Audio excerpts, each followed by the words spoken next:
Hey everybody, welcome to Obscurities in Miniature, and today I wanted to take a look at a set of releases from Raging Heroes.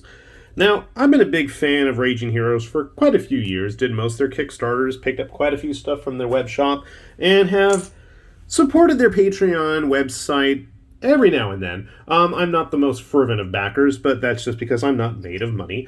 And, I grab stuff when the mood strikes me, and I saw their recent Viking set, and I could not help but resist. Now, be aware that Raging Heroes has two levels to their Patreon. They have the basic level, and then they have the more deluxe level, which basically offers up a few more special figures, but it also has a lot of troop options. And I'll be honest, that's really what ended up making me pull the trigger for this release. So, this is supposed to be the god Heimdall, as he's there with his big horn.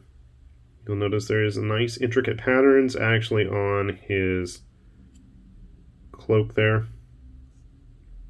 But he's big. He's really big. Antlers are an interesting touch. I didn't do the best job of getting him primed. I will admit that. Despite how big he looks, I think a 40mm base, be it round or circle, is probably a good choice for him. So I went ahead and printed out a couple other gods and a few of the troop choices. I didn't get to any of the big crazy stuff. And let me say, there is some big crazy stuff in this release, and it's just too much for me. Like, I will pick and choose, but even then I feel like I got my money's worth. I did not print Thor, but I did actually print Loki, who I thought was quite an interesting design choice. I believe he is supposed to be wearing a mask there. Again, I know it's not the greatest cleanup job. Get over it. I just want to give you guys a good idea of what you're doing and dealing with. And surprisingly, I managed to get him off in one piece. So far, so good. And like, he has a very Harlequin-esque look to him. And I bet if you wanted to get away with using him in a GW type game, you probably could. But he'd be all sorts of interesting models. And I got him to fit on a 25mm square base. I thought that was kind of an interesting surprise right there. Of the other gods that I did print so far, and there were quite a few on offer, we did Freya.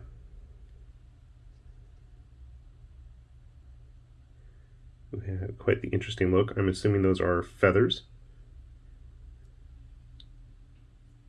If I can get closer and get it in. Maybe not. She's on a 30mm base. And as always, I printed these, just the pre-supported versions. I didn't alter it, change it, fiddle with it yet. But then I started goofing around with some of their troop choices. And the troops I thought were the most interesting. A couple of them were only available in the higher tier, which were like their Valkyries. I believe this is the boss Valkyrie. I've got her on a 25mm circle. Fits quite nicely. And stylistically, let's be honest, these are pretty fantastical looking Vikings. But I think they're going to fit in great with a lot of the other Raging Heroes type models. So if you have any of their blood tribes, the Furians, these were a store release. This hasn't been on Kickstarter or Patreon or anything like that. Came out around the time of Warcry. She's on a smaller base too. Let's see if I put her on a little bit taller one. I mean, they're almost the same scale as each other. So if you wanted to have some of these mixed and matched, I think they'd look really good together. Speaking of other things that would look really good together, were their Berserkers. So I only printed one out so far, but I was quite impressed just with the sense of motion and dynamicism of this. It's a very Raging Heroes type of pose. And funny enough, 20mm base.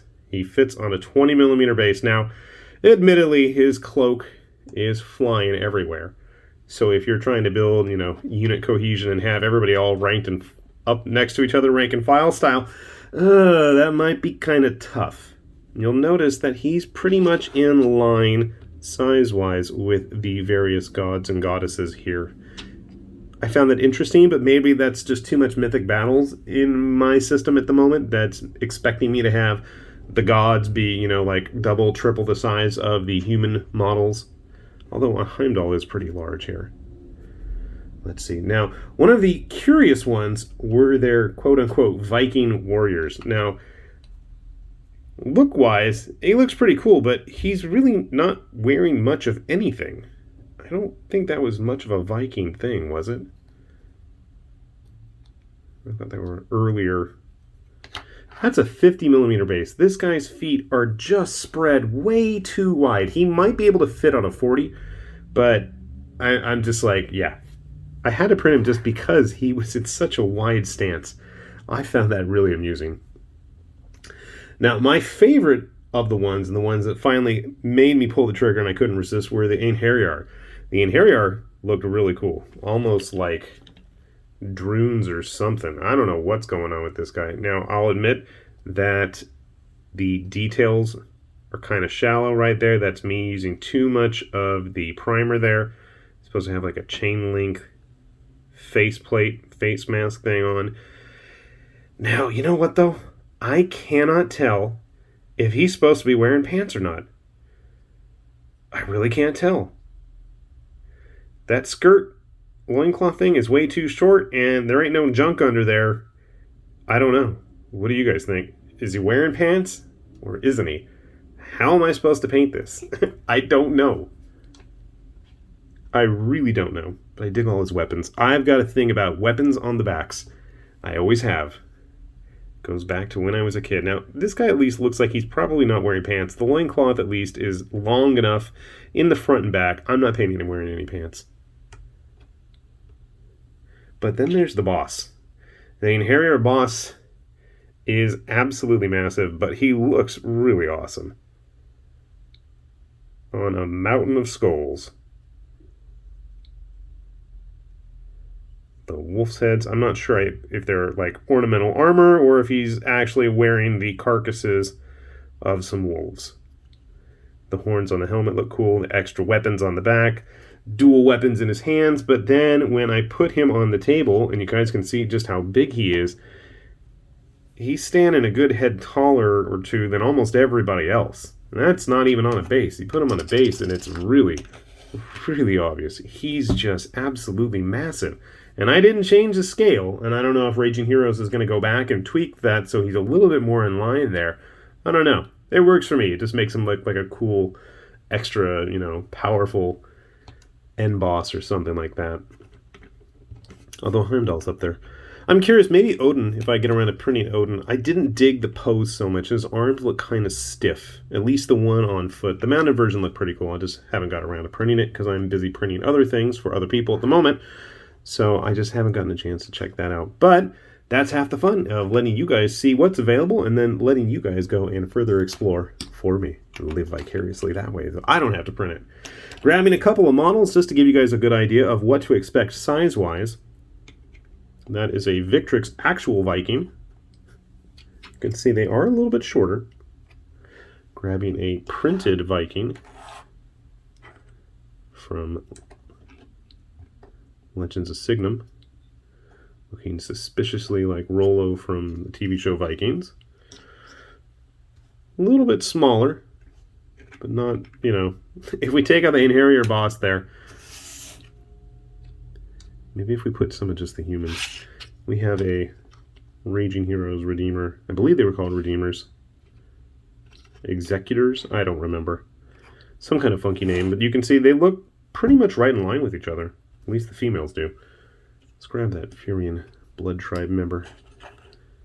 Again, so you can see size, I think they scale perfectly. You don't really have to tweak much there. And with all the furs that they're wearing, all the layers and wrappings, I think they're going to fit in together great.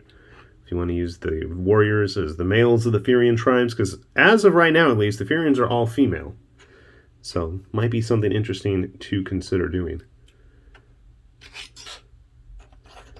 Grabbing a Mirce Viking, Norsemen or whatever they were called, for Darklands. Size looks good there. How about a Conquest Raider for the Nords, as they are quite Viking-like as well. Actually, our Ain Harrier boss would fit in pretty well with him, I think. And getting the traditional GW guys.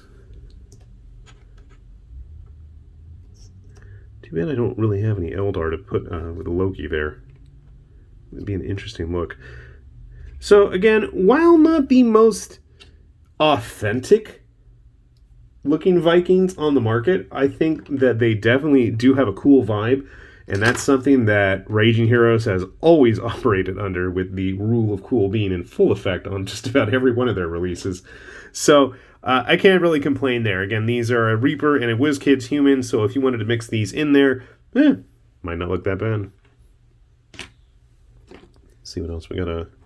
War Games Atlantic, Dark Age Irish. A Perry Knight, if you want to have them fighting, I don't know, some kind of barbarians. The scale is a little bit off there if you were going to do that. Grab some Primaris and a Marine, just in case if you wanted to use these as some sort of Chaos or Eldars like I was saying. I think Loki might be a fun choice to do something with there. And I love the fact that everything was actually one piece for these models. I had a tough time with a lot of Raging Heroes multi-part printable figures. And I know they actually offer up cast versions these days of a lot of them. I don't know if it's cast resin or if it's just a 3D print that they've done for you. I'm not 100% sure because I haven't ordered any. But it is nice that they at least offer that up. So, overall, I gotta say, a cool set of models. Not much in the way of monstrous stuff. There was a Fenrir, obviously, but I didn't get around to him yet. But I really was just looking for the human figures this time around, and I at least feel like I got my money's worth, and I'm still going to print off a couple more of the Ain Harrier while I'm at it, along with the Berserkers as well. I think there were some female warriors in that mix, too. I'll have to double check.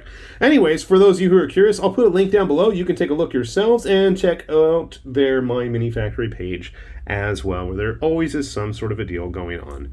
With that said, this has been High Lord Tamberlane with Obscurities and Miniatures, saying thanks for watching, and we will see you back here soon. Bye-bye!